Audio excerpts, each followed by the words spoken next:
হামজা চৌধুরী সমিত সোমদের দিয়ে ৩ ম্যাচ থেকে বাফুফের ইনকাম ৪ কোটিরও বেশি। ৬ মাস পর আয়ে হিসাব জানতে পারলেও ব্যয়ের খবর অজানা রেখেছে বাফুফে। সেই সঙ্গে ধোঁয়াশায় বেশ কিছু গুরুত্বপূর্ণ এজেন্ডা। তবে মন্দের ভালো ভেন্যুর সংকট কাটাতে সিলেট স্টেডিয়ামকে ইন্টারন্যাশনাল করার পরিকল্পনা তাবিদ আওয়ালের কমিটির। হাসান সজীবের রিপোর্ট। জমে গেছে অনেক হিসাব নিকাশ।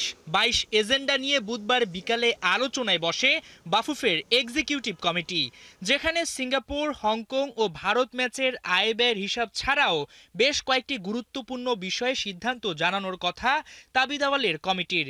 কিন্তু প্রায় ৩ ঘন্টার মিটিং করেও অজানা থেকে গেল অনেক কিছুই।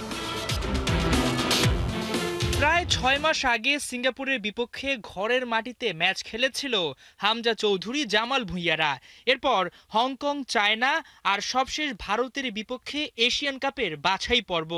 দুইবার মিটিং শেষে অবশেষে ৩ ম্যাচের আয় জানাতে পেরেছে বাফুফে। বাংলাদেশ সিঙ্গাপুরের ম্যাচে ১,১৫,০০,০০০ টাকা, বাংলাদেশ হংকং ম্যাচে ১,২,০৭,৮৭৪ টাকা, বাংলাদেশ ইন্ডিয়ান ম্যাচে ১,৮৮,০০,০০০ টাকা। ৩ ম্যাচ থেকে সব খাত মিলিয়ে বাফুফের আয় প্রায় ৪ কোটি টাকারও বেশি। তবে অজানা থেকে গেছে ব্যয়। এতে লাভ নাকি ক্ষতি হলো সেই অঙ্কটা মেলানো যাচ্ছে না একেবারেই। একই সাথে অজানা ভুটান ও নেপাল ম্যাচের হিসাব নিকাশও। ব্যয়টা আমাদের এখনো বের করতে পারে, ব্যয় করছে, ব্যয়টা আমরা এখানে এখনো নেই।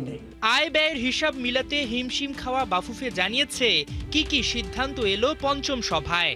আগামী ২০ ডিসেম্বর থেকে অনূর্ধ্ব ১৫ ন্যাশনাল লিগের ফাইনাল রাউন্ড শুরু নোয়াখালীতে। ইন্টারন্যাশনাল ম্যাচের জন্য এনসিসি থেকে বরাদ্দ পাওয়া ৮টা স্টেডিয়ামের মধ্যে বাছাই করা হয়েছে সিলেটকে, যা ফিফার সহযোগিতায় প্রস্তুত করার পরিকল্পনা চূড়ান্ত করেছে ফেডারেশন। তাছাড়া অন্যান্য স্টেডিয়ামগুলো ব্যবহারের সিদ্ধান্ত নিয়েছে বাফুফে। এছাড়া জানুয়ারি মাসে শুরু ফুটসাল।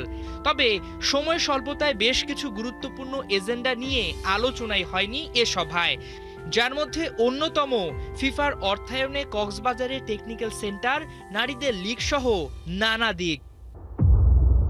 হাসান সজীব, ৭১।